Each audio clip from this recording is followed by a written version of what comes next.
네, 부산에서 급하게 달려왔습니다. 이름만 탤런트하고 똑같습니다. 예, 어떤 데 가니까 진짜 탤런트 오는 줄 알고 막 기다리고 있더라고요. 저는 초등학교 1학년 때부터 교회를 다니기 시작했습니다. 예수님을 믿어서 교회 간 게 아니고 그냥 우리 마을에 천막 개척 교회가 생겼는데 보리떡 하나 얻어먹기 위해서 학용품 하나 받아 쓰기 위해서 그렇게 교회를 다니게 되었습니다. 적극적인 신앙생활을 하지 못하고 예배만 겨우 참석하고 하는 그런 생활이 결혼 직전까지 그렇게 되었습니다.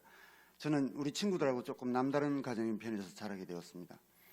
우리 아버지가 대학을 졸업하셨습니다. 그 시대에. 그래서 제 고향은 부산이 아니고 경상북도 청도군이 제 고향입니다.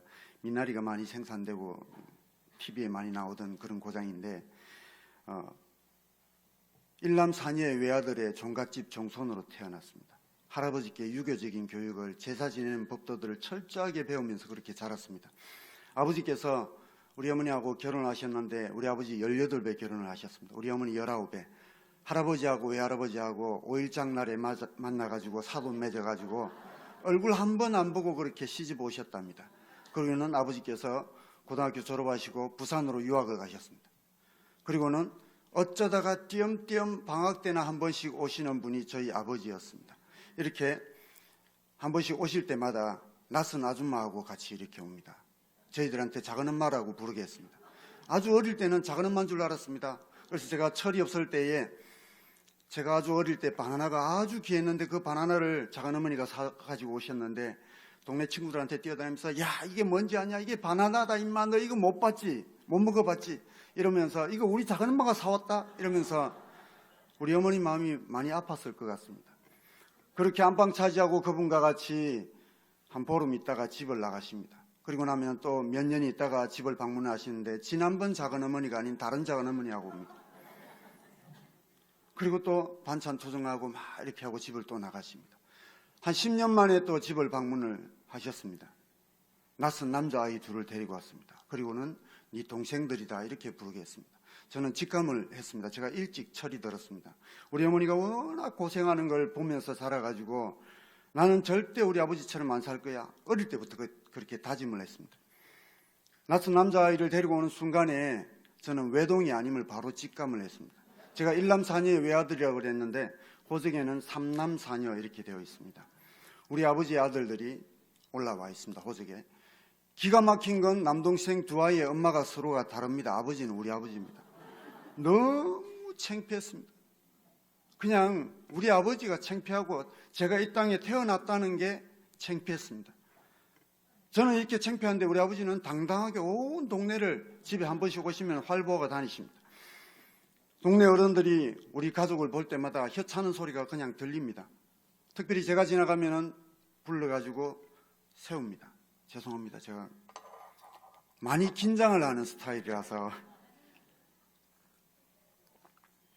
제가 굉장히 내성적이고 소심합니다. A형이고. 그래서 한 10분 지나기 전까지 입도 마르고 다리도 떨리고 막 그렇습니다. 동네 어른들이 저를 골목길에 세워놓고는 저한테 막 저 위에서 해주시는 말씀이 저는 그렇게 싫었습니다. 진이야, 너 임마 절대로 다음에 커서 너가 아버지 닮으면 안 된다. 저렇게 천사 같은 너 엄마 생각해서 니는 너가 아버지 닮으면 안 돼. 너가 아버지 닮으면 죄송합니다. 호로자식이야. 이렇게 하는 게 너무 싫었습니다.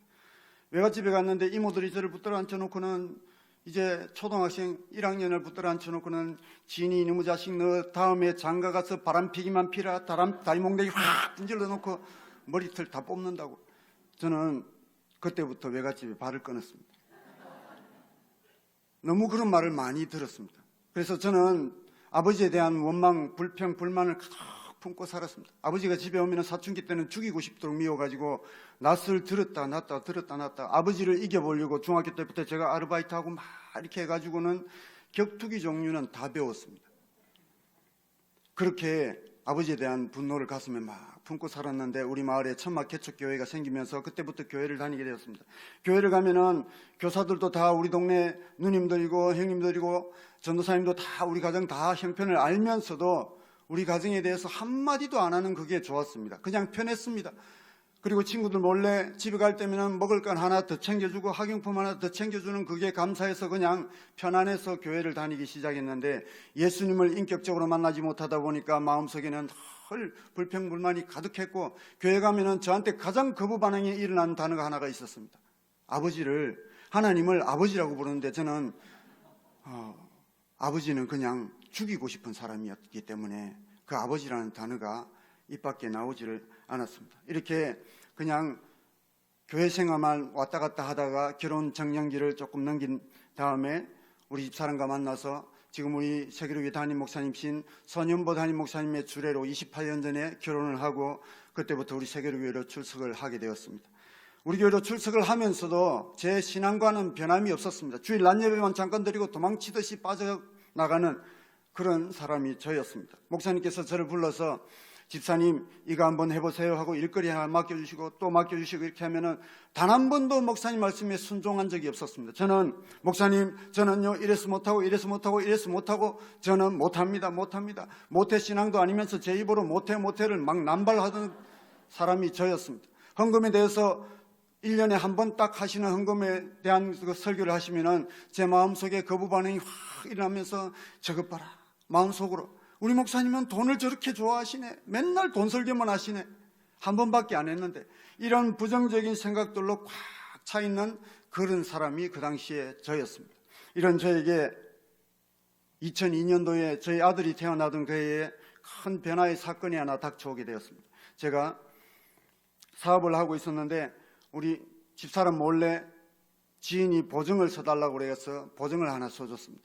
그 당시에 제가 우리 집이 아파트를 대출받아서 샀는데 6,300만 원에 분양받아서 샀는데 5천만 원짜리 보증을 제가 물어보지도 않고 의논도 안 하고 도장을 찍었는데 이분이 한 푼도 안 갖고 그냥 부도를 냈습니다. 그리고는 못 갚아 나가니까 우리 집으로 압류딱지가 날라오고 그래도 못 갚아 나가니까 집달관하고 법원에서 경매꾼들이 와가지고 우리 집에 신혼살림의 물건들을 막 경매를 시작하는데 맨 끝에서 제가 제 거를 낙찰받아가지고 샀습니다. 그리고는 또 잘 되던 사업에 친구가 잠깐만 이름 좀 빌려달라고 한 달만 이름 빌려주면 된다고 해서 아무 생각 안 하고 또 우리 집사람한테 안 물어보고 덜렁 이름 빌려줬습니다. 한 달만 사용한다고 하던 이 친구가 1년 동안 뭘 했는지 모르고는 어디 돌아다니다가 갑자기 막 집에 딱지가 날라오는데 5천만 원은 어떻게 해서 막았는데 1년 만에 이 친구가 제 이름으로 50억을 부도내고 잠적을 하게 됐습니다. 5천만 원하고는 차원이 다른 압박이 시작되었습니다.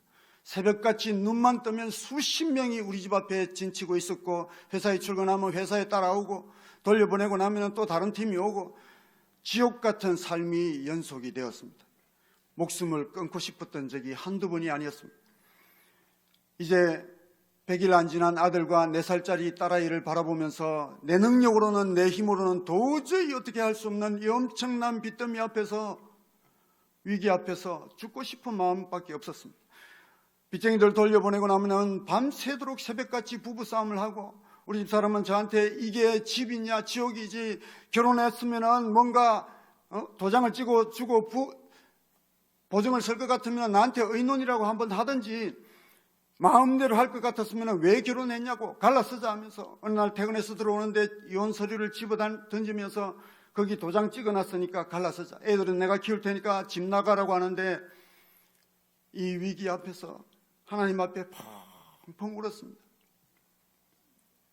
옴짝달싹할 수 없는 위기에 처하게 됐습니다. 이런 위기 상황 가운데 우리 목사님께서 저희 부부를 불렀습니다. 그리고는 갑자기 구역장의 직분을 맡겨주셨습니다. 저는 평소하고 똑같이 반응을 했습니다.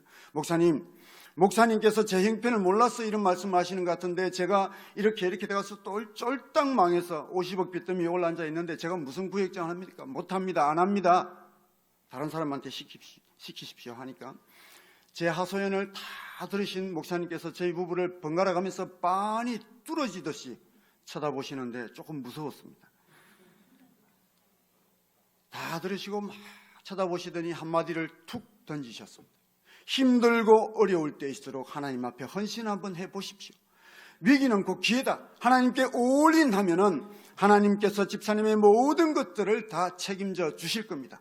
이 위기를 붙잡고 다시 일어서십시오 하는데 난생 처음으로 이 말씀에, 목사님 말씀에 순종해야 되겠다 이런 마음이 들었습니다. 그리고는 두 번 생각도 안 하고 그러면 목사님 말씀대로 한번 해보겠습니다 이렇게 하니까 A4 용지를 주시더라고요. 그걸 받아들고 구역원 명단을 받아들고 사택을 빠져나와서 몇 걸음 골목길을 막 걸어가는데 우리 집사람이 제 뒤통수에 대고 노발대발하면서 난리가 났습니다. 이것 봐라, 이것도 의논 안 하고 지 혼자 마음대로 결정하는 거 봐라. 뭐 구역장 웃기고 있네. 이혼할 판에 무슨 구역장 하고 싶은 니 혼자 해라. 나는 못한다. 당장 들어가서 목사님한테 반납하고 나오라 하는데 아차 싶었습니다. 뒤돌아서서 마주 달려가면서 여보, 내가 잠시 정신이 어디 가출인 것 같은데 미안하다. 앞으로는 절대로 요거만한 일도 나 혼자 결정 안 할 테니까 한 번만 해보자. 아니 못한다. 당장 들어가서 반납해라 하는데 막 몇 번을 설득을 해도 말이 안 통했습니다. 그래서 자존심이 조금 상했습니다. 그래도 남자가 칼을 뺐는데 칼을 뺐으면은 썩은 무라도 잘라보고 안 한다고 해야지 어떻게 10걸음도 안 가서 못한다고 하냐고. 나는 그 말 못하니까 정 못하겠으면은 네가 들어가서 목사님한테 반납을 하든지. 이렇게 하니까 사고는 맨날 네가 쳐놓고 왜 내가 수습을 해야 되는데 여보 이게 정말 하나님께서 우리한테 주시는 마지막 기회면 어쩔 거냐고. 한 번만 딱 해보자. 한 번만 3개월만 해보고 안 되면은 그때 이사를 가든지 이혼을 하든지 교회를 옮기든지 당신 하자는 대로 내 다 해줄 테니까 한 번만 해보자고 막 예언을 했습니다. 그리고는 3개월만 해보기로 하고 집에 들어왔습니다. 그리고 집에 들어와 가지고는 받은 명단을 그냥 소파 위에 던졌습니다. 그냥 저는 할 마음이 없었습니다. 그냥 튀어나온 말이기 때문에 던져놓고 그 다음날 아침에 출근하려고 하는데 종이를 집어던지면서 가져가라. 이거 보기 싫으니까 가져가라. 이렇게 하는데 그걸 받아들고 또 차 앞유리에다가 출근하면서 던져놨습니다. 그리고는 까맣게 잊어먹었습니다. 한 일주일 지난 다음에 신호 대기를 하는데 양쪽 창문을 열어놓고 있으니까 바람이 휙 불어서 종이가 날아갈 것 같아서 탁 잡았습니다. 뭔가 싶어서 펼쳐보았습니다.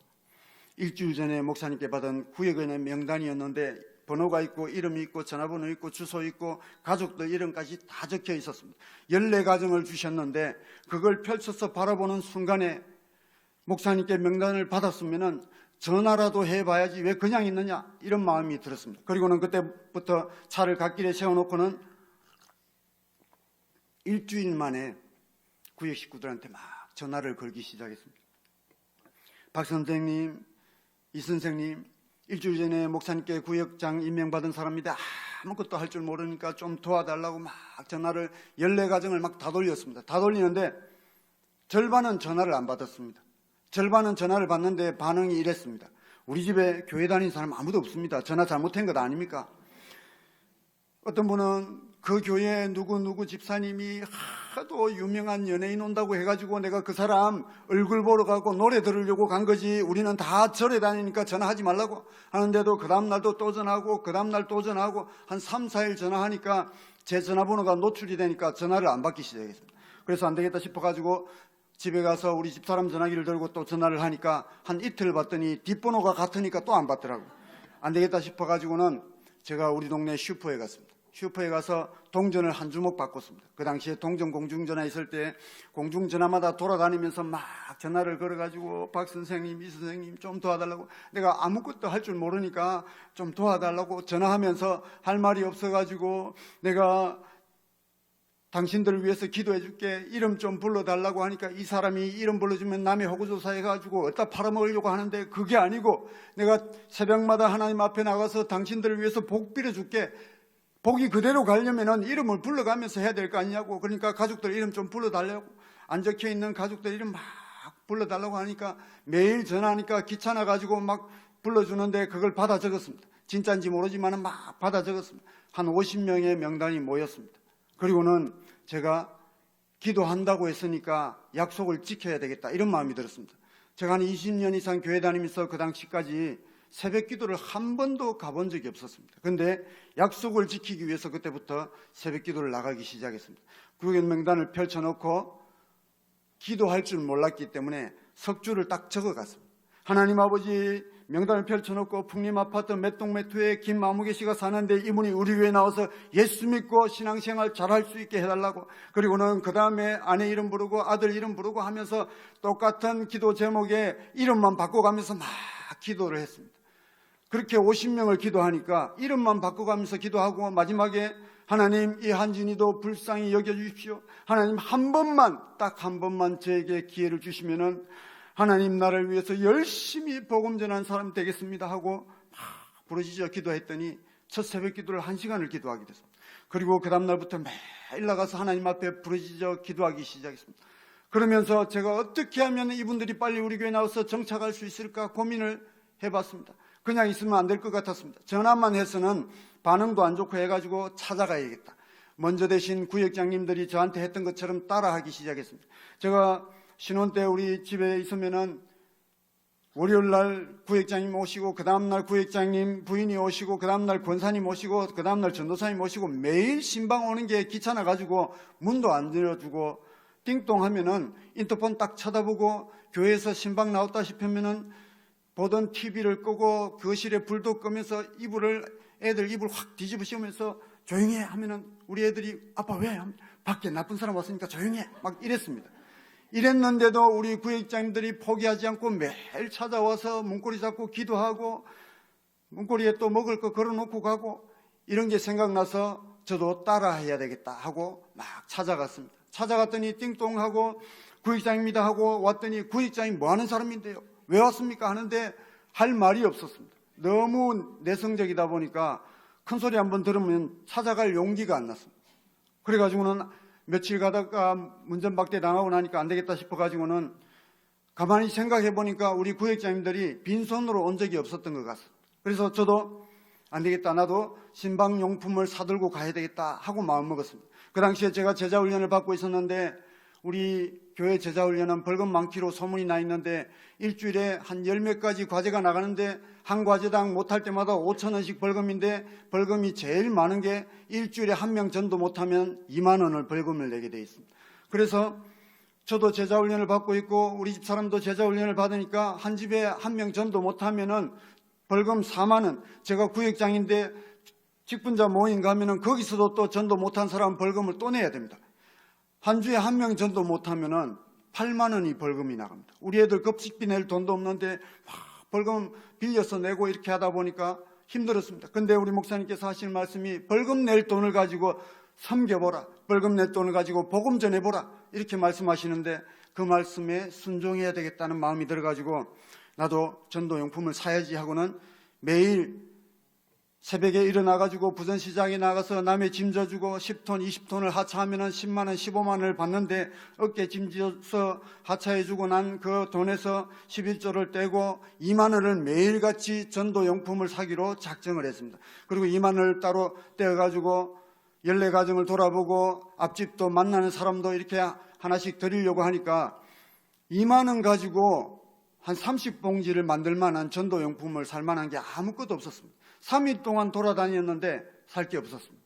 못 사고 그날도 집으로 그냥 들어가려고 하는데 우리 집 앞에서 과일 노점에서 트럭에서 밀감을 한 박스에 10,000원에 팔고 있어가지고 그걸 2만 원 주고 2박스 사가지고 와서 우리 집에 까만 봉다리 총출동해가지고 막 나눠 담아가 들고 가면서 띵동하고는 눌러놓고는 구회 식구들한테 갖다 드리고 이거요 밀감 너무 맛있어가지고 좀 나눠 먹으려고 왔습니다 하고 드리고 했는데 어떤 가정이 문을 열면서 우리 집에는요 밀감 알러지 있어서 못 먹으니까 가져오지 말라고 이렇게 하는데도 그 다음날도 또 갖다 드리고 한 일주일 이상 막 갖다 드렸는데 저는 뭘 하면 한 가지밖에 못합니다. 주변에 소리도 잘 못 듣고 그래서 하나만 쭉 이렇게 하는 버릇이 있는데 돈이 없다는 핑계도 있지만 뭘 다른 걸 전도용품을 바꿔가면서 했으면 좋을 건데 살 게 밀감밖에 없었기 때문에 매일 밀감을 갖다 드렸더니 밀감 알러지 있다는 그분이 띵동 했더니 문을 확 열면서 양손에 까만 봉지를 한가득 들고 나오면서 바닥에 집어던지면서 아니 먹지도 않아는 알러지 있다고 먹지도 않았는데 왜 이런 걸 자꾸 갖다 주냐고 막 소리를 막 지르면서 막 욕을 하는데 이 소심한 성격이 상처를 받아가지고 막 할 말도 못하고 막 거의 울 뻔했습니다. 그리고는 그래도 그 중에서 굴러가는 걸 담아가지고 좋은 것들은 또 담아가지고 걸어놨습니다. 걸어놓고는 우리 구역장님들이 저한테 했던 것처럼 우리 목사님께서 기도하고 있습니다 하고 붙여놓고 돌아오게 되었습니다. 그렇게 매일같이 이렇게 하다가 어떻게 하면은 이분들을 빨리 우리 교회로 초청할 수 있을까? 어떻게 하면은 우리 교회에 온 그날에 마음문을 활짝 열고 하나님 말씀을 받을 수 있을까 하고 제가 생각을 해봤습니다.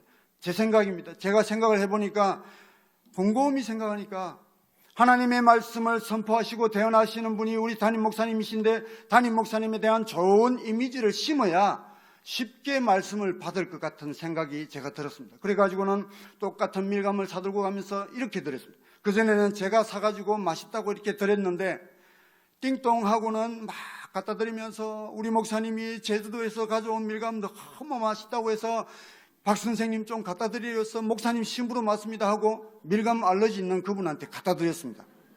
갖다 드리니까 제 거는 밀감 알러지 있다고 버리더니 아니 그 교회 목사님이 내를 어떻게 알고 이런 걸 다 주시냐고 넙죽 받더라고요. 그러면서 야 그때부터는 이거다 하고는 뭔가 생기면은 막 목사님 이름으로 제가 사서 목사님 이름으로 갖다 드리고 영화를 좋아하는 신혼부부가 있었는데 이분들은 아기 때문에 아기 출산하고 나니까 영화 보러 갈 수가 없어가지고 집에서 영화 보니까 TV로 보니까 실감도 안 나고 이래가지고 한번 만났는데 그런 얘기를 해가지고 제가 롯데시네마에 가서 영화 티켓 2장을 꺼내가지고 토요일날 갖다 드리면서 박 선생님 우리 목사님한테 박 선생님 부부가 영화를 너무 좋아한다는 얘기를 그냥 지나가듯이 한번 얘기했는데 우리 목사님이 그걸 언제 기억을 하셨는지 오늘 봉투에 사인까지 해서 꼭 다녀오시라고 전해드려서 목사님 심부름 왔습니다 하고 이렇게 전해드리기도 했습니다.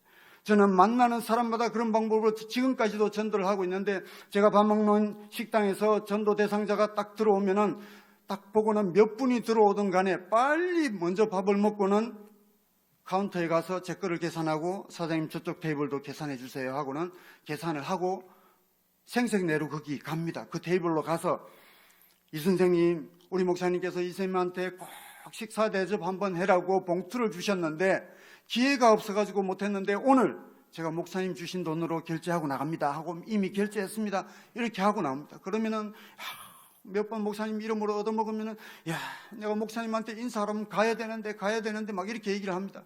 그러면서 똑같은 이런 방법을 써가면서 막 복음을 전하기 시작했습니다. 이렇게 구역장이 된 그날부터 매일같이 찾아다니면서 구역 식구들을 신방하고 3개월 동안 쫓아다녔는데 3개월 만에 명단을 펼쳐놓고 기도했던 그 50명이 몽땅 우리 교회로 출석을 다 하게 되었습니다. 어떤 가정은 우리 지역에 살고 있지 않는 부모님 이름까지 막 불러줬는데 부모님께서 고성에서 우리 교회로 막 주일마다 오시면서 도대체 구역장이 누군데 이러면서 그 부모님 생일날 생일잔치하러 고성까지 부산에서 고성까지 찾아가서 케이크 갖다 드리고 목사님께서 꼭 이거 전달해드리라고 해서 왔습니다 아버님 이렇게 하고 왔더니 도대체 구역장하고 목사님이 누군지 궁금하다면서 우리 교회 한번 방문하시더니 매주 그렇게 방문을 하셔가지고 우리 교회에서 세례도 받기도 했습니다.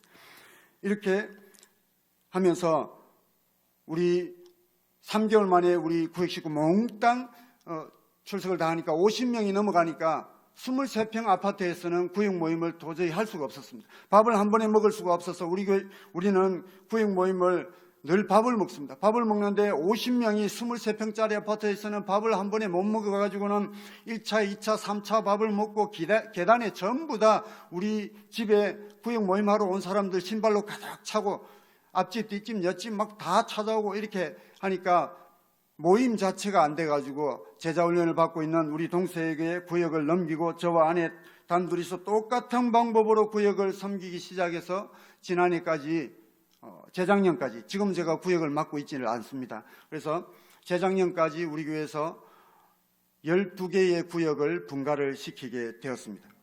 우리 구역에서 분가해 나가신 분 중에서 정집사님이라고 있습니다. 이분은 제가 부산에서 사업을 할 때에 망하기 전에 우리 사무실 앞에서 카센터를 조그만하게 운영을 하면서 우리 회사 차량을 거래하게 되면서 이제 알던 분인데 제가 부산의 서면에서 사업을 하다가 쫄딱 망해서 경남 진해 용원이라는 동네가 있는데 우리 집이 있는 동네에서 그쪽으로 도망치듯이 쫓겨와서 사무실 하나 구할 돈이 없어가지고 남의 창고를 얻어가지고 책상 하나 놓고 재개하려고 막 몸부림치고 있는데 한 5년 지난 날 우리 동네에서 우연히 만났습니다. 제가 목욕탕 갔다 나오는데 목욕탕 앞에서 저를 아는 체를 합니다.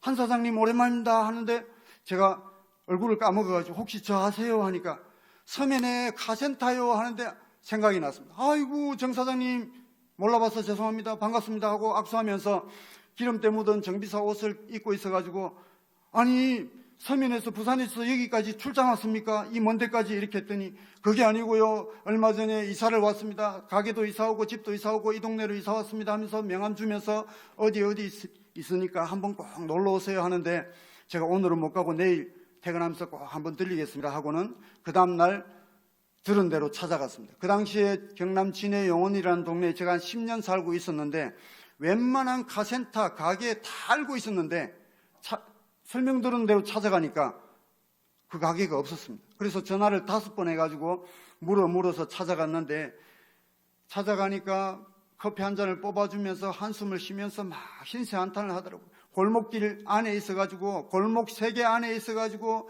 보이지도 않는 곳에 카센터는 차가 많이 다니는 곳에 이렇게 오픈을 해야 되는데 골목길에 차려놓고는 커피 한 잔 뽑아주면서 여기가 이렇게 차도 없고 사람도 없는 줄 알았으면 내가 안 올 건데 부동산 업자한테 속아가지고 내가 잘못 왔다고 막 이렇게 하는데 저도 사업을 하는 사람인지라 아니 사업을 하려면은 입지도 알아보고 시장도 조사해보고 이렇게 해야 되는데 자기가 잘못해놓고 뭐 이런 소리를 할까 동네 사람이 나도 못 찾아오는데 누가 여기서 뭐 카센터 있는 줄 알고 찾아오겠나 이런 마음이 들었습니다.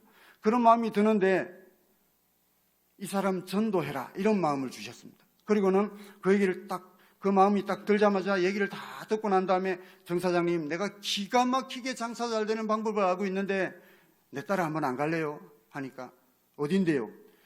내가 세계로교회 다니는데요 우리 교회는 얼마나 차가 많은지 성도가 많은지 녹상국가공단에 이면도래 주일 되면은 막 차가 빽하게 주차장이 수천 평인데 거기도 주차를 다 못해서 길마다 전부 다 우리 교회 사람들이 타고 온 차로 빽빽한데 한 번만 11시 예배 딱 참석해서 내 이름으로 한 번만 참석해주면 내가 책임지고 카센터 홍보 다 해줄게 이렇게 했더니 저기 있는 거 안 보입니까? 하는데 문에다가 기계에다가 전부 부적을 붙여놓고는 하는 얘기가 내가 이거 개업하면서 친한 스님 모시고 와가지고 불공 드리고 개업했는데 한 집에 종교 2개면 망합니다. 안 망하니까 한 번만 가보자. 그런 소리 하려면 내일부터 오지 말라고 하는데 그 다음날도 찾아가면서 까만 봉다리를 하나 내밀면서 이거요 정 사장님 우리 목사님이 정 사장님 갖다 드리래서 신부로 맡다 그런 쓸데없는 소리 하지 말고 진짜라고 한 번만 우리 목사님한테 말씀드렸더니 기도해 주신다고 했고 광고도 해 주신다고 했다고 거짓말 하지 말라 하는데도 그 다음날 또 퇴근하면서 또 들르고 그 다음날도 또 들르고 일주일 열흘 막 찾아갔습니다. 한 달을 찾아갔습니다. 꿈쩍도 안 했습니다. 제가 제 봉고차를 우리 교회 집사님이 운영하는 간판가게에 찾아가지고는 끌고 가서 집사님 제 봉고차에다가 현수막을 앞유리 빼고는 뺑 돌아가면서 좀 걸어달라고 하니까 한 집사님 거 해드릴까요? 그게 아니고 내가 전도하는 대상자가 있는데 한국카 인테리어 해가지고 엔진오일 교환 빵꾸 이런 거 해가지고 해달라니까 멋지게 전화번호하고 넣어가지고 딱 걸어주더라고. 그걸 타고 다니면서 막 다니니까 우리 교회 집사님 권사님들이 저를 아는 분들이 저를 볼 때마다 이야 한 집사님 언제 정비사 자격증을 다 따가지고 카센터를 개업했냐고. 카센터 개업하려고 하면은 목사님 모시고 예배도 드리고 주보에 광고도 내고 이렇게 해야지 장사가 잘 되지 하는데 물어보는 사람들마다 권사님 집사님 그게 아니고요 제가 전도하는 대상자인데 꼭 이용해달라고 부탁하고 특별히 친한 동생 집사님들한테 협박을 했습니다. 네 만약에 딴 데 가서 오일 교환 빵꾸 이런 거 하다가 내 눈에 딱 띄면 유리 박살나는 줄 알아라고. 그랬더니 그분들이 물어서 찾아가면서 제 이름 팔아서 막 이용을 해줬습니다. 여기 너무 잘해준다고 해서 한 집사님이 소개해서 왔는데 이러면서 막 이용을 해줬습니다. 손님이 막 늘어나도 교회 한번 가자고 하면은 절대로 말을 안 들었습니다.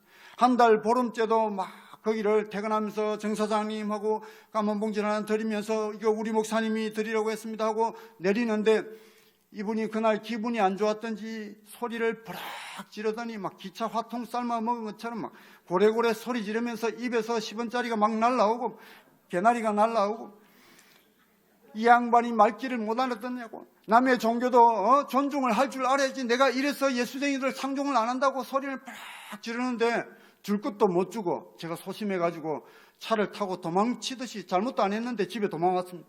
그리고는 밥을 차려주는데 밥을 막 먹다가 보니까 뒤늦게 막 화가 막 올라오는 거예요. 제가 해줬던 게 본전도 생각나고, 세상에 지가 나한테 이러면 안 되지, 사람이 인간이면 내가 손님도 보내주고 다 광고도 해준다, 이러면 안 되지 하고 막 화가 나니까 밥이 안 넘어가죠. 그래가지고는 밥 숟가락을 놓고는 지하 주차장에 가서 현수막 다 잘랐습니다. 잘라가지고는 쓰레기 봉투에 넣으면서 혼자서는 하나님, 절대로 내일부터 저 집에 안 갑니다 하고 막 투덜투덜 됐습니다. 그리고는 그 다음날 절대로 안 갈 거라면서 한 달 보름을 거기를 들렀다가 우리 집으로 갔는데 그 다음날은 우리 집으로 바로 퇴근을 했습니다. 퇴근을 하는데 한 달 보름을 거기를 들렀다가 집으로 가다 보니까 안 가려고 했는데 정신을 딱 차려보니까 그 집 앞에 가 있었습니다. 깜짝 놀라가지고는 골목길에서 차를 딱 세워놓고, 하나님, 오늘 찾아가면 또 욕할 건데 저 안 갈랍니다, 안 할랍니다 막 투덜투덜 하는데 아이디어를 하나 주셨습니다. 번쩍 차에서 내려가지고 앞타이어 바람을 뺐습니다. 바람을 쫙 뺐습니다. 잘 안 빠지더라고요. 꼬챙이 안에 주워가지고 핀을 꾹 누르니까 슉 빠지는데 겨우 굴러갈 정도만 남겨놓고 덜컹덜컹 몰고 들어가면서 내리면서 봉지를 하나 들고 내리면서, 정사장님 빵꾸 좀 떼어주세요 하려고 정사장님하고 딱 내리는데 이 양반이 어제 했던 욕에 2배가 날라오면서 아직까지 말귀를 못 알아듣네, 귓구녕이 막힌 것 같은데 내 귀 뚫어 줄게 하면서 드라이브를 들고 막 쫓아오는데, 저보다 나이가 한참 어립니다. 나이 어린 사람이, 키도 작은 사람이 저한테 욕을 하는데 이틀 연속을 욕먹다가 보니까 제가 잘못한 게 없거든요. 저도 소심한데 조금 다혈질입니다. 뚜껑이 확 열려가지고 맞받아쳤습니다. 그러면 안 되는데 더 큰 소리로 소리를 팍 지르면서, 야, 이 양반아, 차 상태를 보라고, 빵꾸만 떼어주면은 네가 오라고, 엎드려 저래도 안 올 거니까 잔소리하지 말고 빵꾸나 떼어라 하면서 리프트에 차를 확 올리면서, 키 작아서 군대도 못 간 게 나이 어린 게 누구한테 큰 소리 치냐고 안 해야 될 말이 막 툭 튀어나왔습니다. 그리고 덜컹 겁이 나가지고 이 말 하면 안 되는데 하는데도 제 마음속에 두 마음이 막 싸우고 있는데, 제가 저한테, 야, 이 인간아, 정신 차려라, 다해남 일을 망치고 있냐고 막 하는데, 한쪽에서는 그래도 큰 소리가 막 튀어나왔습니다. 잔소리 하지 말고 빵꾸나 떼우소 하고는 차를 리프트에 팍 올려놓고는 보니까, 자기도 제 차를 보니까 멋쩍어가지고 아무 말 안 하더라고요. 리프트를 막 붕 띄우는데 기계 작동을 하는데 후회가 막 밀려왔습니다. 조금만 참으면 될 걸 그 성질머리를 못 참아가지고 하면서 자책을 하다가, 잠깐만요, 정사장님, 잠깐만 하니까, 왜요? 잠깐만 하고는 봉고차 뚜껑을 열고는 봉지 2개를 더 꺼냈습니다. 3개를 들고 오른쪽 타이어 빼면 오른쪽에, 왼쪽에 빼면 왼쪽에 쫄쫄 따라다니면서, 정사장님, 제가 잘못했습니다. 오늘 목사님 특별 신부는 많았고는 분수도 모르고 큰 소리 쳤는데 미안하다고. 우리 목사님 귀에 이 말 들어가면 내 구역장 잘리니까 한 번만 없던 걸로 해달라고. 알았으니까 저기 들어가 있으라고, 사무실에 들어가 있으라고, 내가 다 되면 불러낼 테니까 들어가시오 하는데, 미안합니다 하고 쫄쫄 따라다니까 보니까 바람을 다시 막 넣더라고. 넣어가지고는 분무기로 뿌려가지고 타이어를 돌려가면서 막 분무기 물 뿌리다. 고개를 갸우뚱하더니 타이어를 통째로 물통에 확 담궈가지고는 빵꾸 안 난 것 같은데, 안 났죠, 바람만 뺐으니까. 막 그러는데 벽에 포스트가 제 눈에 들어왔습니다. 포스트를 하나 붙여놨는데 족구 동호회 회원 모집해가지고 밑에 이분 이름이 딱 적혀 있었습니다. 그걸 보면서, 정사장님, 내가 부탁 하나만 할게. 교회 가자 할 거잖아, 하지 말라고 하는데, 그게 아니고요, 우리 교회는 1년에 2번씩 전반기 후반기에 구역별로 족구 대회를 하는데 우리 구역에는 족구를 잘하는 사람이 아무도 없습니다. 한 번만 딱 도와달라고. 내가 소문 들어보니까 이 지역에서 족구를 제일 잘한다는 소문이 있는데 한 번만 도와달라고. 내가 족구할 때마다 교회 가는 게 너무 창피해서 부끄러워서 교회를 못 가겠다고. 왜요? 교회 가면은 족구할 때 내 별명이 뭔지 압니까? 뭔데요? 실제로 제 별명입니다. 족구할 때 되면 이제 3월달부터 족구를 할 건데, 족구할 때마다 내 별명이 한개발입니다. 왜요? 나도 잘하고 싶어가지고 오른쪽으로 차려고 발을 오른쪽으로 틀어서 몸도 오른쪽으로 틀어서 차는데, 제가 차면은 뒤로 가고 왼쪽으로 가고 이렇게 합니다. 격투기는 잘하는데 공 갖고 노는 건 잘 못합니다. 그래가지고 우리 구의 식구들이, 우리는 개발구역장 때문에 되는 게 없다. 남들은 그 어마어마한 상금 받아가지고 놀러도 가고 맛있는 거 먹으러 가고 하는데, 우리는 기껏해서 구역장이라는 사람이 예선 통과를 목표로 하는데 족구할 때마다 딴 구역 가고 싶다고. 이렇게 해가지고 내가 창피해 죽겠다고 한 번만 딱 와서 족구 한 번만 해주면 더 이상 귀찮게 안 할게 하니까 진짜죠. 족구 한 번만 해주면 되죠. 내가 약속 지킬게. 이랬더니 내가 알았어요. 내가 다음 족구할 때 되면 내가 갈 테니까 내일부터 오지 마세요 하는데 감사합니다 하고는 이번 주부터 합니다 하니까 알았으니까 이번 주에 갈게요 하는데 감사합니다 하고 나왔습니다. 그리고는 그 다음날 또 찾아가서 정 사장님 4일 남았습니다. 그 다음날 3일 남았습니다. 이틀 남았습니다. 토요일 가서 내일입니다. 내일. 아이고 어지간하게 해라고. 내일 내가 알아서 갈 테니까 나도 교회 어디 있는지 아니까 내가 알아서 갈게요 하는데 내일 제가 모시러 올게요. 안 와도 됩니다. 모시러 올게요. 내가 10시 반에 모시러 올게요 하고 왔습니다. 그리고는 주일 아침에 일찍 일어나서 우리 아이들 주일학교 보내놓고 난 다음에 아침밥을 막 먹는데 한 달 보름 동안 요거도 먹으면서 전도했는데 혹시 이 사람이 부도 내는 거 아닌가? 도망가는 거 아닌가? 이런 마음이 들었습니다. 저는 제가 부족해서 그런지 몰라도 한 번 약속해가지고 첫 번째 약속해가지고 약속 지킨 사람이 지금까지 한 번도 없었습니다. 그래서 도망가면 안 되지 이런 마음이 드니까 밥이 또 안 넘어가더라고요. 밥숟가락을 놓고 10시 반에 간다고 해놓고는 8시 반에 그 집 앞에 갔습니다. 그리고는 차를 대문 앞에 바짝 범퍼를 갖다 붙였습니다. 문 못 열도록 도망 못 가게 딱 붙였습니다. 기다렸습니다. 10시 반에 딱 기다렸습니다. 10시 반 됐는데 안 나왔습니다. 조금 늦을 수 있겠지. 그리고 30분, 35분, 40분, 45분이 넘어가고 50분이 다 돼가는데도 안 나왔습니다. 교회까지 가는데 약 한 7분 정도 걸리는데 그래도 조금 일찍 가야 담임 목사님한테 인사도 받고 기도도 받는데 50분이 다 돼가는데도 안 나오니까 제가 드는 생각이 이 인간 도망갔네 이런 생각이 들었습니다. 이 생각이 들자마자 다이얼질이 또 뚜껑이 열려가지고 내려가지고는 남의 집 대문을 발로 차고 주먹으로 때리면서 야 정동호 이 인간 나와라. 네가 남자냐고. 네가 남자면 약속을 지켜야지 이놈아 하고 막 고래고래 막 욕은 못하고 막 있는 소리 없는 소리 막 소리 지르면서 행패를 부렸습니다. 문을 열고 나온 줄 알고 탁 붙였는데 땡기면서 나오더라고요. 깜짝 놀라가지고 아니 계셨네요. 아니 내가 간다면 가지 안 갈 줄 알고 잡으러 왔냐고. 아침부터 남의 집 앞에 가서 무슨 행패냐고 막 하는데 미안합니다 없는 줄 알았다고. 일단 내가 모시러 왔으니까 내 차 타고 갑시다. 나중에 모셔드릴게 하고는 조수석 문 여니까 타더라고. 타면서 입이 닷발 튀어나와가지고는 내가 오늘 당신 때문에 얼마나 손해보는 줄 아냐고. 무슨 손해요? 오늘 당신 하고 약속 지킨다고 내가 족구동에 임원들 모임도 있고 회장도 새로 뽑고 임원도 새로 뽑는데 내가 임원 잘릴 판이라고.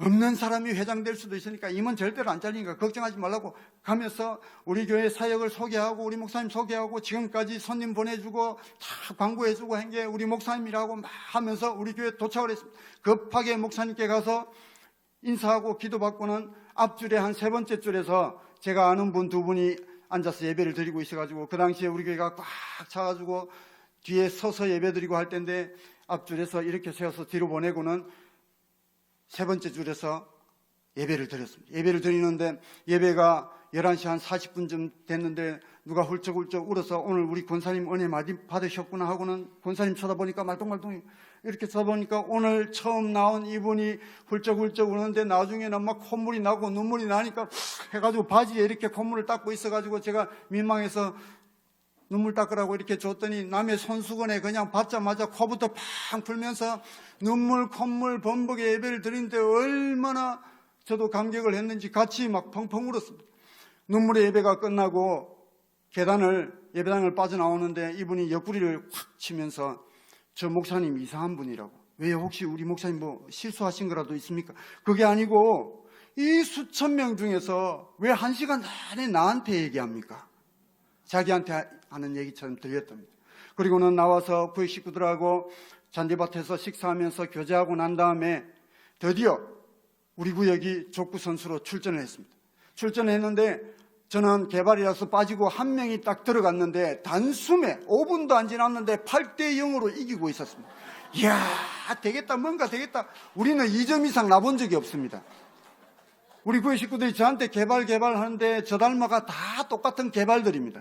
그런데 한 명이 들어왔는데 그 2점도 상대편이 실수해야 2점 나는데 우리가 공격해가지고 8대 0으로 이기니까 제 마음에 이야 되겠다 하고 막 방방 뛰면서 응원하는데 상대편이 수비해가지고 우리 쪽으로 공격이 넘어오는데 그때부터 문제가 생긴 겁니다.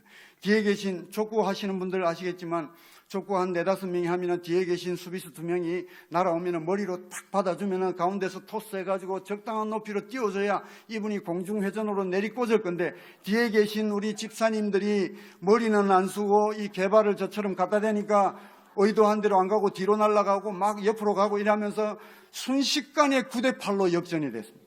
9대8로 역전이 되니까 방방 뛰다가 이 처음 나오신 우리 정 집사님이 뛰어가면서 연속 실수한 집사님을 밀었는데 뒤로 그냥 발락 나자빠졌습니다. 아니 어디 거기서 대도 안 하는 개발을 들었다 놨다 하냐고, 이 머리는 폼으로 달고 있냐고, 나가라고, 당신 없어도 이기니까 나가라고 했는데, 한 사람 밀어내고 나니까 그 다음날 사람도 또 실수하니까 또 밀어내고, 벌떡 일어나지 싸울 것 같아서 집사님 참아라 오늘 처음 왔는데 전도해야지, 참아라. 팀워크가 무너지고 나니까 우리 점수는 8점이 끝이었습니다. 세트스코어 2대0으로 바로 예선 탈락을 바로 했습니다. 저는 너무 안타까웠습니다. 제 나름대로 예선 통과를 하면은 16강, 8강, 4강 이렇게 모시고 오려고 작전을 짜놨는데 한 방에 탁 떨어지니까 너무 안타까웠습니다. 근데 이분도 자기 정신이, 경기할 때는 승부욕으로 막 욕을 했다가 자기 정신이 들어오니까 미안한지 상대편하고 악수하고 우리 집사님들한테 욕해서 흥분해서 미안하다고 악수하더니 저한테 오더니 저를 소나무 그늘 아래로 확 집어다니면서 집사님 내 좀 봅시다. 아 왜요? 수고했습니다. 나는요 이대로는 못 넘어가면 어떻게 할 건데 하니까, 수고했다고 내가 맛있는 거 사줄게. 나는요 지고는 못 삽니다. 그러니까 다음 주에 내가 우리 회원 중에서 제일 잘하는 사람 2명 더 데려올 테니까 한 번만 더 하게 해달라고. 어떻게 데리고 오나고 막 걱정을 하고 있는데 한 번 더 하게 돼. 되고 말고 내가 데리고만 오면 팀은 내가 만들어 놓을게 했더니 내가 책임지고 데려오게. 그 대신에 선수로 뛸 수 있는 자격 알지요? 우리 교회는 3월 달부터 매주 운동 경기를 하는데, 운동 경기를 하는 목적은 하나입니다. 전도하기 위해서. 그래서 선수로 출전할 수 있는 자격은 11시 예배를 드려야 됩니다. 그래서 11시 예배 드려야 되는 거 알죠? 압니다. 하고는 그 다음 주에 진짜로 2명을 전도해서 10시 반부터 맨 앞자리에 앉혀 딱 예배를 드렸습니다. 2명 전도해서 데려와서 우리 팀은 탈락을 했지만 우리 교구에 진출한 팀에 양해를 구하고 전도해야 되니까 집사님 꼭 끼어달라고 부탁을 하고, 상금은 그 대신 너가 다 해라. 정말 잘하는 멤버들이 다 하고는 3명을, 선수급 3명을 끼워놓으니까 적수가 없었습니다. 16강 통과하고 8강 통과하고 4강 통과, 결승전까지 딱 갔습니다. 4주 연속으로 막.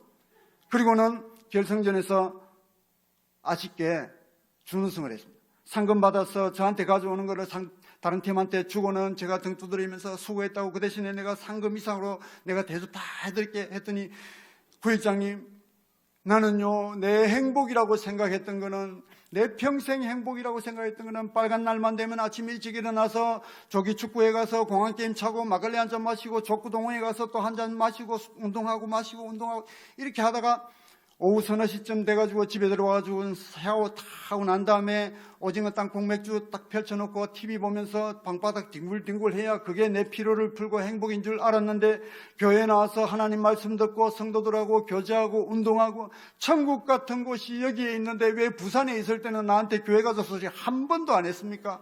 일찍 좀 데려와 주지 하더니, 다음 주에 우리 집 사람하고 애들도 데리고 오면 안 됩니까? 되고 말고 했더니 그 다음 주에 아들 2 데리고 가족 4명이 몽땅 출석을 하고, 그 다음 주 되니까 장모님 모셔오고, 그 다음 주 되니까 처형도 모셔오고 처남 모셔오고, 그 처갓집 가족을 몽땅 다 전도하고, 그 다음에 넷째 형님이 경남 사천에서 다리가 막 아파서 썩어 들어가는 이 병을 앓고 있는데 매주마다 모시고 와서 고신대학병원에서 치료받게 하고, 주일날 모시고 와서 또 예배드리게 하고 하면서, 그 넷째 형님도 우리 교회에서 세례를 받고 천국으로 가셨고, 이 정동호 집사님이 교회에 온 그날부터 막 만나는 사람 복음을 전하기 시작하는데, 어느 날 제가 카센터를 방문을 했는데 5일 교환하려고 갔더니 구역장님 조금만 기다려주세요 하면서 막 뛰어가는데, 보니까 까만 봉지를 양손에 들고 뛰어가면서 앞집에 식당문을 딱 열면서, 사장님 이거요 우리 목사님이 사장님 갖다 드리겠습니다.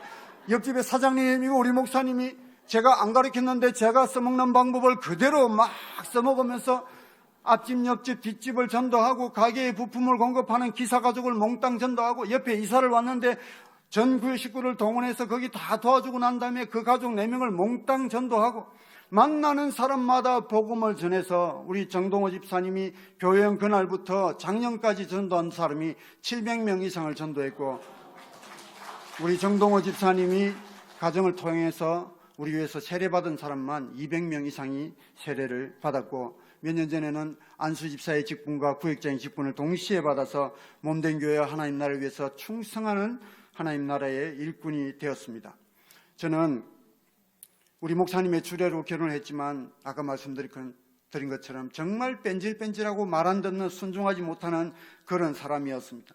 성도 간의 교제와 섬김과 봉사하고는 거리가 먼 것처럼 살았고, 특별히 전도는 하나님으로부터 특별하게 부름을 받은 사람, 은사와 능력을 받은 사람들만이 하는 것이 전도인 줄 알았습니다. 이런 제가 우리 목사님과 함께하는 제자훈을 받으면서 하나님께서 성도인 저에게 가정을 주시고 물질을 주시고 건강을 주시고 제가 이 땅에서 누릴 수 있는 모든 것들을 다 누릴 수 있도록 허락해 주신 딱 한 가지의 이유는 하나님의 관심인 이 복음을 전하는 데 사용하라고, 우리 주님의 피 맺힌 유언이요 소원이요 마지막 부탁이요 명령인 이 복음 전하는 데 사용하라고 성도인 저와 여러분들에게 하나님께서 우리가 이 땅에 있을 동안에만 잠깐만 맡겨주셨다는 사실을 그때서야 깨달을 수가 있었습니다. 그리고는 그때부터 저는 목사님과 같은 방향을 바라보기 시작했고, 같은 목표와 같은 비전을 품고 같은 목소리로 기도를 하게 되었고, 비진리가 아니면 무조건 목사님 말씀과 교회 방침에 순종하기로 작정을 했습니다. 이렇게 작정을 하니까 모든 것들이 저한테 은혜가 되었고 감사가 되었습니다. 교회와 하나님이 이르면은 한밤중이든 새벽이든 제가 가장 먼저, 가장 많이, 가장 오래 하고 싶었고 너무너무 기뻤습니다.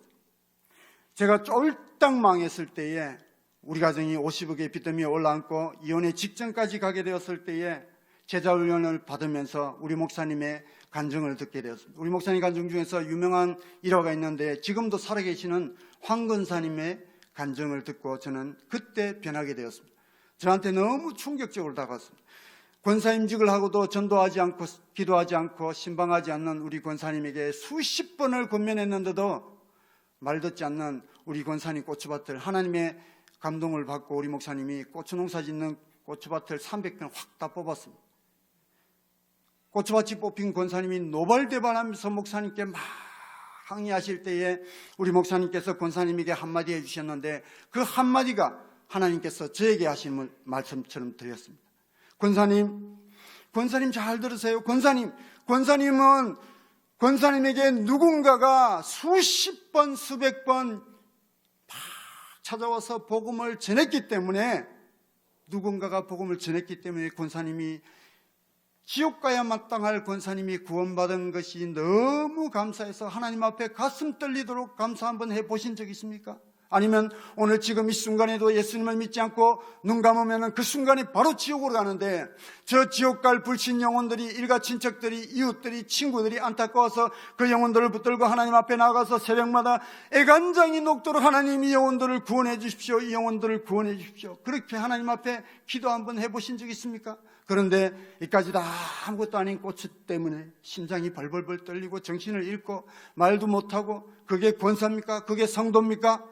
하는 우리 목사님의 말씀을 들으신 권사님께서 눈물을 툭툭툭 흘리면서 회개하시고 난 다음에, 몸이 불편하신 우리 권사님이 전동차를 타고 다니면서 손수 당군 식혜를 담아가지고 식혜 전도를 막 하셨는데, 9월 중순에 고추밭이 뽑힌 권사님께서 12월 달까지 수십 명을 전도하셨고, 우리 권사님이 복음 전하신 그분들 중에서 14분이 우리 교회에서 세례를 그 해에 받으셨다는 이 말씀을 들으면서 저는 내 안에도 뽑아내야 될 고추밭이 있음을 하나님께서 깨닫게 해주셨습니다.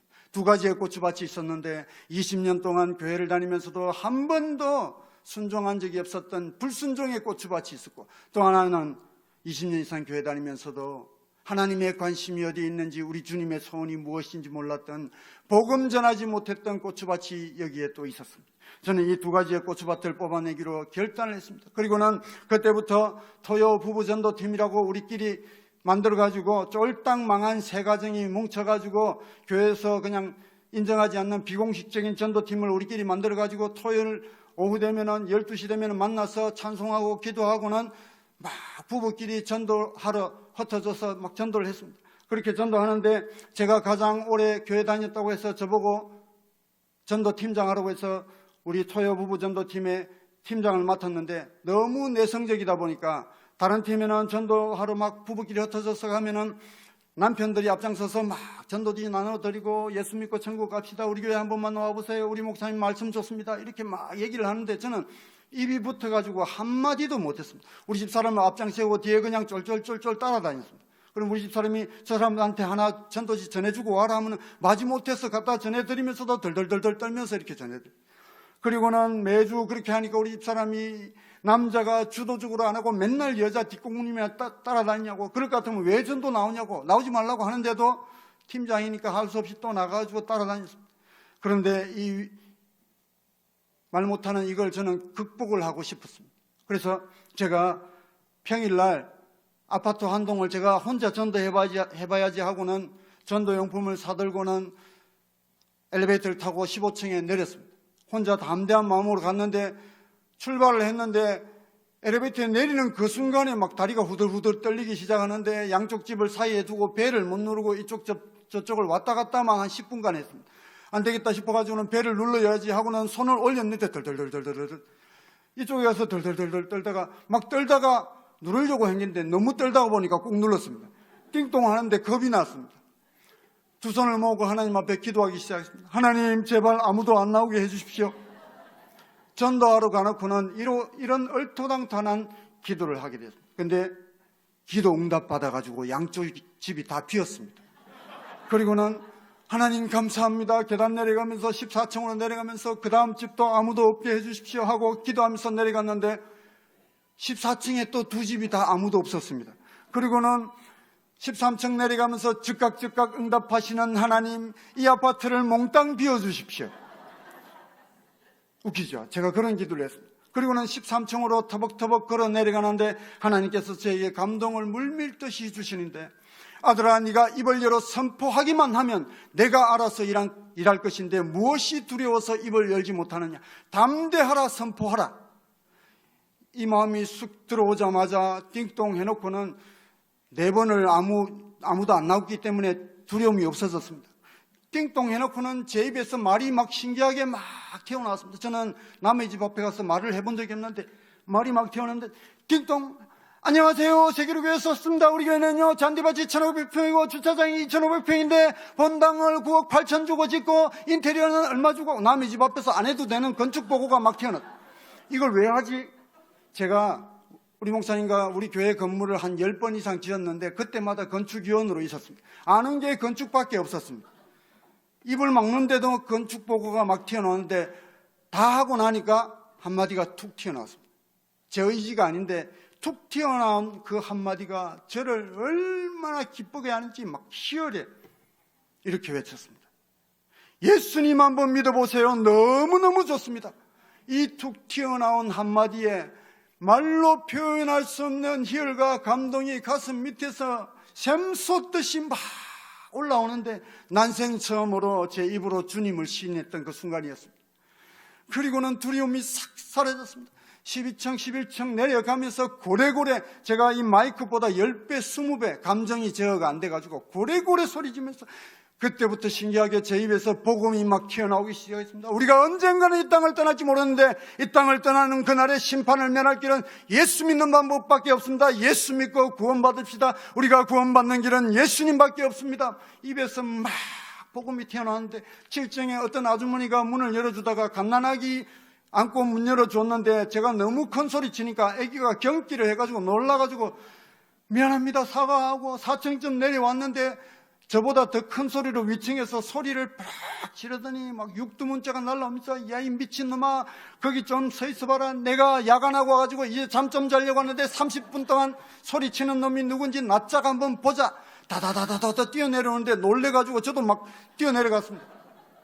로비에 가니까 경비 아저씨 2명이 잡으러왔습니다. 인터폰이 막 빗발쳐가지고 경비실에 끌려갔습니다. 끌려가서 전도용품 다 뺏기고 자기들이 뭘 적더니 지장 찍으라면서 강제로 손 끌려가서 찍히면서 보니까 다시는 이 아파트에 전도하러 안 오면 해가지고 그리고는 막 지장 찍히고 있는데 뒤에서 씩씩거리면서 남자 한 분 들어주면 야 너야 하면서 이 새끼 막 욕을 하는데 경비 아저씨들이 말리고 욕도 먹고 얻어맞을 뻔했는데도 그렇게 다 뺏기고 쫓겨나는데도 이 기쁨을 줄치할 수가 없습니다. 불덩이가 확 들어오니까 전하지 않고는 견딜 수가 없었습니다.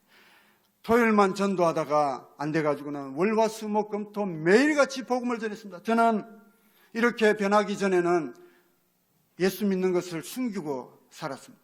거래처가 있었는데 거래처 가면은 그분이 부산의 유명한 삼광사라는 절에 직책을 맡고 있다는 소리를 듣고는 그분한테 거래처 사장님한테 제가 예수 믿는다고 표도 안 냈습니다. 그냥 예수 안 믿는 것처럼 행동을 했습니다. 그냥 또 회식하는 자리 가면은 술 한 잔 주면 못 먹는 술이지만 살짝 이렇게 한 잔도 하고 이렇게 했었.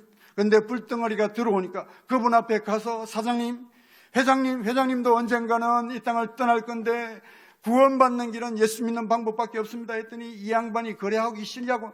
거래하고 문제가 아닙니다. 이거는 생명의 문제입니다. 대놓고 막 선포하기 시작했습니다. 그렇게 막 복음을 전하는데도 하나님께서 우리 가정은 열매를 안 주셨습니다. 10개월 동안 열매를 안 주셨습니다.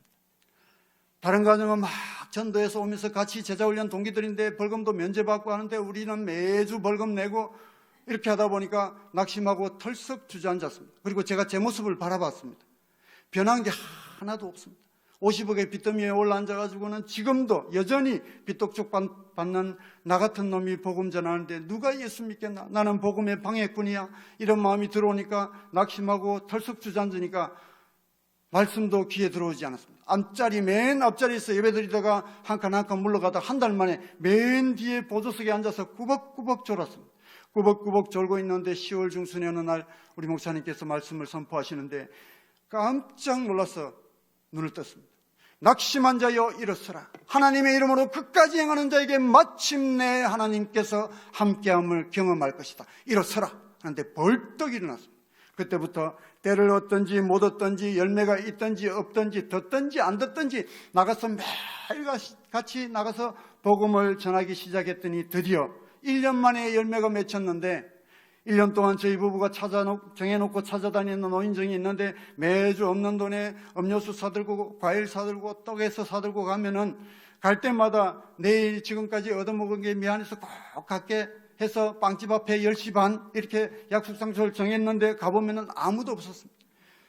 그날도 찾아갔는데 어르신 한 분이 약속을 했습니다. 제가 먼저 약속을 정한 게 아니고 그래도 사람이 양심이 있어야지. 우리가 얻어먹은 게 있는데 남들은 몰라도 나는 내일 갈 테니까 빵집 앞 10시 반 이렇게. 예 아버님 감사합니다. 나오면서 제 속마음으로 안 올 거면서 이런 마음이 들었습니다. 그리고는 빵집 앞에 주일날 갈 마음이 없었습니다. 근데 그 빵집이 우리 집 앞입니다. 안 가려고 했지만 그냥 세울 마음 없이 그냥 악셀레다를 쭉 밟고 가는데 제 차를 아는 분이라서 도로가까지 뛰어나오면서 스톱 하면서 세우는데 그 브레이크를 밟고 세웠습니다. 세웠더니 아니 왜 안 태우고 가냐고 약속을 했는데 왜 그냥 가냐고 하는데 1년 동안 펑크 내시더니 얼마나 큰 소리 치시는지 죄송합니다 아버님 미안합니다 안 나오시는 줄 알았다고 약속을 했는데 안 나오면 안 되지 하면서 미안합니다 하고 차를 탁 세웠습니다. 그리고는 뒷문 열고 아버님 타세요 했더니 잠깐만 기다려봐 어이 차 와서 빨리 와 하는데 혼자 약속을 했는데 뒤에 10명이 더 있었습니다. 첫 열매로 11분을 제 차에 타고 모시고 가면서 저까지 12인승에 12명이 다 타고 가는데 얼마나 기쁜지 신호를 대기 하다가 갑자기 막 눈물이 펑펑 쏟아졌습니다. 막 우니까 가운데 보조석에 앉으셨던 할아버지가 힐끔힐끔 와 너것만 죽었나?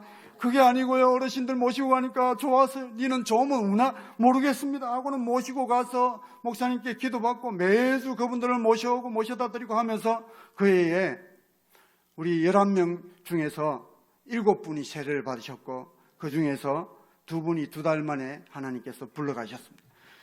이분들을 열매를 시작해서 2003년도부터 전도했던 우리 가정이 2004년도에는 한 명도 전도 못했고 2004년도에는 360명을 전도하고 그 다음에 200명을 전도하고 그 다음에는 280명 그 다음에 485명 이렇게 전도하게 되면서 지난해까지 저희 부부가 약 6,000명을 저희 교회로 초청을 해서 우리 부부를 통해서 우리 교회에서 650명이 지난해까지 세례를 받았습니다. 복음을 전하기 전에 우리 가정은 사업 실패와 빚더미로 인해서 결국은 이혼의 직전까지 가게 되었습니다. 하지만 목사님 말씀에 순종하여서 위기를 기회로 삼고 어려움 중에도 구역을 섬기며 복음을 전하면서부터 하나님께서는 우리 가정에 피할 길을 주시고 더 좋은 것들로 채워주시고 빨간 딱지가 붙어있던 23평 아파트에서 경남 진해에서 부산의 신도시로, 핫한 신도시로 더 큰 아파트로 이사갈 수 있도록 사업에도 복을 주셨습니다. 제가 지금 방송장비 사업을 하고 있는데 저는 단 한 번도 지금까지 영업을 나가본 적이 없습니다. 영업 나가는 대신에 복음 전하고 있습니다. 그런데 지방에 있는 구석에 있는 경남 진해에 있는 업체가 영업을 하지 않는데도 일거리가 끊임없이 연결이 되고 있습니다. 다 소개로 이렇게 해서 그렇게 하면서 하나님께서 제가 복음을 전할 때 하나님께서 제 일을 대신해 주시는 그런 경험을 하게 되었고 제가 일하면은 제 능력으로는 도저히 갚을 수 없는 빚이었지만 5년 전에 50억의 빚을 모두 청산하고 깨끗하게 다시 새 출발할 수 있도록 하나님께서 은혜를 베풀어 주셨습니다. 그런즉 너희는 먼저 그의 나라와 그의 의를 구하라. 그리하면 이 모든 것을 너희에게 더하시리라는 마태복음 6장 33절의 이 말씀이 제 인생 가운데 그대로 임하는 것을 저는 경험하게 되었습니다. 그렇게 불순종했던 나 같은 사람도 복음을 조금 전하면서 살았다고 하나님께서는 제 분에 넘치는 것들로 응답을 해 주셨습니다. 복음 전하기 전에 쫄딱 망했던 가정이 하나님 나라를 위해서 몸된 교회로서 충성할 수 있는 가정으로 변화를 시켜주셨습니다. 제 어린 아들이 복음 전할 때 큰 기적의 변화도 겪게 되었습니다. 제 어린 아들이 태어날 때부터 엄지손가락, 양손가락이 굽어서 펴지지 않는 손가락으로 기형으로 태어났습니다. 태어나던 그 해에 부도가 났고 7살 되던 그 해에 우리 아이가 어린이집을 안 가려고 그랬습니다. 애들이 놀린다고, 숟가락도 연필도 이상하게 잡는다고 놀려서 어린이집 가기 싫어해서 마음이 아파서 부산대학병원에서 교수님께 상담을 하니까 2시간 정도 전신 마취를 하고 수술을 하면은 거의 정상인처럼 사용할 수 있다고 해서 수술 날짜를 잡았습니다. 수술 일주일을 앞두고 일산 든든한교회 장양희 목사님의 신유 집회가 우리 교회 14번 오셨는데 첫 번째 집회 때 마지막 날에 복음을 전할 때에 하나님께서 아들의 손을 기적처럼 쫙 펴주시는 은혜도 체험하게 해 주셨습니다. 의사는 거의 정상으로 쓸 수 있다고 했지만 하나님께서는 완벽하게 회복시켜 주셨습니다. 그 어린 아들이 해병대를 전역하고 금요일날 대학을 졸업하고 하나님을 찬양하는 게 너무 좋다고 기독교 실용음악을 전공하면서 기타를 치고 노래하는 걸 너무 좋아하는 아들이 되었습니다. 이런 기적의 하나님도 복음 전할 때에 경험할 수 있도록 하나님께서는 우리 가정에 은혜를 허락해 주셨습니다. 이 자격 안 되고 못나고 부족한 사람이 우리 세계로교회에서 이 귀한 장로의 직분으로 섬길 수 있도록 귀한 직분도 허락해 주셨습니다. 저는 무엇보다도 섬김과 헌신과 봉사의 기쁨을 맛보게 되었고 복음을 전하면서 예수 믿는 것이 얼마나 기쁜 것인지를 온몸으로 경험을 할 수가 있었습니다. 이와 같이 주께서도 복음 전하는 자들이 복음으로 말미암아 살리라 명하셨느니라. 고린도전서 9장 14절에 이 말씀을 가지고 제 인생을 완전히 역전을 하게 되었습니다. 하나님께서는 저같이 부족하고 모자라고 못난 자를 사용하셔서 복음을 전하게 하셨고 그로 인해서 하나님께서 많은 열매들을 맺게 해주심으로 하나님께 영광을 드릴 수 있도록 우리 가정을 사용해 주셨습니다. 저는 앞으로도 우리 하나님의 관심인 이 복음을 전하는 일, 우리 주님의 피 맺힌 소원이요 유언이요 마지막 부탁이요 명령인 이 복음 전하는 일, 이 일을 주님께서 이 땅에서 저를 불러가시는 그날까지 두 발로 더 열심히 뛰면서 전할 것을 다짐하면서 이 모든 영광을 살아계신 하나님께 올려드립니다. 감사합니다.